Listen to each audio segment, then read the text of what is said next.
အနေထိုင်မစင်ကျင်တဲ့လုပ်ရက်တစ်ခုကြောင့်ကိုရိုင်းရောနိုင်ငံကိုပါတိတ်ခါချစေခဲ့တဲ့စင်ကာပူရောက်မြန်မာဆောင်တွင်ပြည်သူများလုံးပဲမင်္ဂလာပါမာတပန် page ကနေကြိုဆိုလိုက်ပါတယ်အနေထိုင်မစင်ကျင်တဲ့လုပ်ရက်တွေကျူးလွန်မိမယ်ဆိုရင်တော့အရင်ဆုံးထိခိုက်နစ်နာစေပြီးဂုံတိတ်ခါချဆင်းစီမှာကကိုရိုင်းပဲဖြစ်ပါတယ်ဒါပေမဲ့တချို့လုပ်ရက်တွေကတော့ကိုရိုင်းတင်မကပဲကိုယ့်ရဲ့မိသားစုဆွေမျိုးသားချင်းအတိုင်းဝိုင်းနဲ့ကိုနေထိုင်ရာနိုင်ငံကိုပါထိပါစေတဲ့လုပ်ရက်မျိုးတွေလည်းရှိပါတယ်အခုလက်တလုံး online ပေါ်မှာပြန့်နှံ့နေတဲ့စင်ကာပူရောက်မြန်မာဆောင်တွဲအကြောင်းကဆိုရင်ကိုရိုင်းနဲ့မိသားစုရင်တောင်မကပဲနိုင်ငံကုန်တိတ်ခါပါကြောက်စီခဲ့တာပါအားလုံးလည်းသိတဲ့အတိုင်းစင်ကာပူရောက်မြန်မာဆောင်တွဲက MRT ပေါ်မှာလူမြင်လို့မသိတော်တဲ့လုပ်ရက်တစ်ခုကိုကျွလွန်ခဲ့ကြတာရှင်လူတွေမမြင်ကြဘူးအထင်နဲ့နှစ်ယောက်သားမိုးမမြင်လေးမမြင်ဖြစ်နေကြတဲ့ဗီဒီယိုဖိုင်ကိုခိုးရိုက်ထားကြတာဖြစ်ပြီး online ပေါ်မှာဖြန့်တဲ့လူကဖြန့်ခဲ့တာဖြစ်ပါတယ်လိမ်မှုကိစ္စကိုအဆုံးစုံဆုံးမကျွလွန်ရုံတမဲဖြစ်ခဲ့ကြပြီးအမျိုးသမီးဖြစ်သူကသူ့ရဲ့လွယ်လေးနဲ့ကောက်ွယ်ခဲ့ပေမဲ့လွယ်အိတ်ကတင်းနေတော့မထိရောက်ခဲ့ပဲလူအများမြင်တွေ့ခဲ့ရတာပါဒီလုပ်ရက်ကလူအများမြင် public ရှိမှအတော်ကိုအကြီးတန်းစေခဲ့ပြီးလူအများဆက်ဆုပ်ယွန်ရှာစရာဖြစ်ခဲ့တာပါ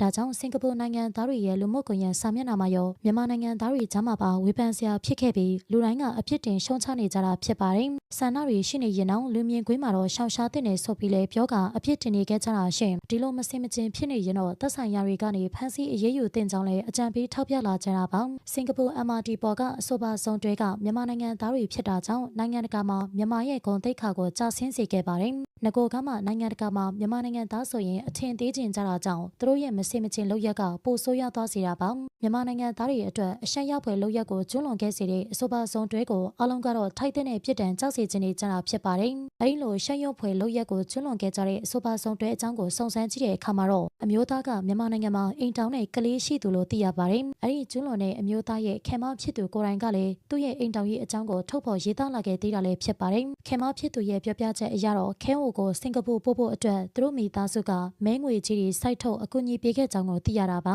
အဲ့ဒါကိုခဲဟိုကမြန်မာနိုင်ငံမှာကြံခဲ့တဲ့ဇနီးဖြစ်သူနဲ့ကလေးတွေကိုဖြစ်ပြီးလူမြင်ကွင်းမှာရုပ်ပြက်ဆင်ပြက်ဖြစ်နေတာကြောင့်မချင်မနှက်ဖြစ်ကအကြောင်းစုံကိုထုတ်ဖော်လာတာပဲဖြစ်ပါတယ်လက်တလုံးမှာတော့စင်ကာပူရောက်မြန်မာဆောင်တွဲကိစ္စတွေမကပဲထိုင်းနိုင်ငံကဇုံတွဲအကြောင်းကလည်းဟိုလီကြော်ကြော်ဖြစ်နေခဲ့တာပါအဆိုပါထိုင်းနိုင်ငံကဇုံတွဲကလည်းအချင်းကြီးတော်တော်ဆူဆူဖြစ်ခဲ့ပြီးဖမ်းဆီးထိန်းသိမ်းခံရတဲ့အထက်ကိုဖြစ်ခဲ့တာရှင်အဆိုပါထိုင်းနိုင်ငံကကိစ္စကတော့မြန်မာဆောင်တွဲထက်အရင်ဖြစ်ခဲ့တာဖြစ်ပြီးလုံရဆိုကြီးတစ်ခုအဖြစ်မှတ်တမ်းဝင်ခဲ့တာပါထိုင်းနိုင်ငံသူအမျိုးသမီးနဲ့ရုရှားနိုင်ငံသားအမျိုးသားဆောင်တွဲကထိုင်းနိုင်ငံကလမ်းမတွေထက်မှကားနဲ့လှည့်လည်သွားလာပြီးလိမ်မှုကိစ္စတွေကိုပေါ်တင်ကြီးလှုပ်ဆောင်ခဲ့ကြတာဖြစ်ပါတယ်နှစ်ယောက်လုံးကလည်းဝီလစ်စလစ်တွေနဲ့ကားပေါ်မှာမတော်မလျော်တွေပြုတ်မှုပြီးလှည့်လည်သွားလာကဗီဒီယိုရိုက်ကူးဖြန့်ချီဖို့သူတို့ဆောင်တွဲကလှုပ်ဆောင်ခဲ့ကြတာပါသူတို့ရဲ့မတော်တရောဗီဒီယိုတွေက online ပေါ်မှာပြန့်နှံ့လာတဲ့အခါမှာတော့ထိုင်းရဲတပ်ဖွဲ့ကဖမ်းဆီးထိန်းသိမ်းသွားခဲ့တာဖြစ်ပါတယ်ရိုးသူမရှက်မြင်သူရှက်ဆိုတဲ့စကားအတိုင်းတားမိမောင်နှမတွေမမြင်ဝန်းတဲ့အပြုတ်မှုမျိုးကိုကျွလွန်ခဲ့ကြတဲ့အဆိုပါထိုင်းဆောင်တွဲဖမ်းဆီးခံရတဲ့အချိန်မှာတော့ရှက်ကြောက်ရွံ့ကစောင်းအုပ်သွားခဲ့ကြတာပဲဖြစ်ပါတယ်ဒီကိစ္စဖြစ်ပေါ်ပြီးမကြခင်မှာပဲစင်ကာပူရောက်မြန်မာဆောင်တွဲကိစ္စကပေါ်လာတာကြောင့်လူအများကတော့နောက်ထပ်ဒီလိုအရှက်မဲ့လုပ်ရက်တွေကိုမကျွလွန်ကြဖို့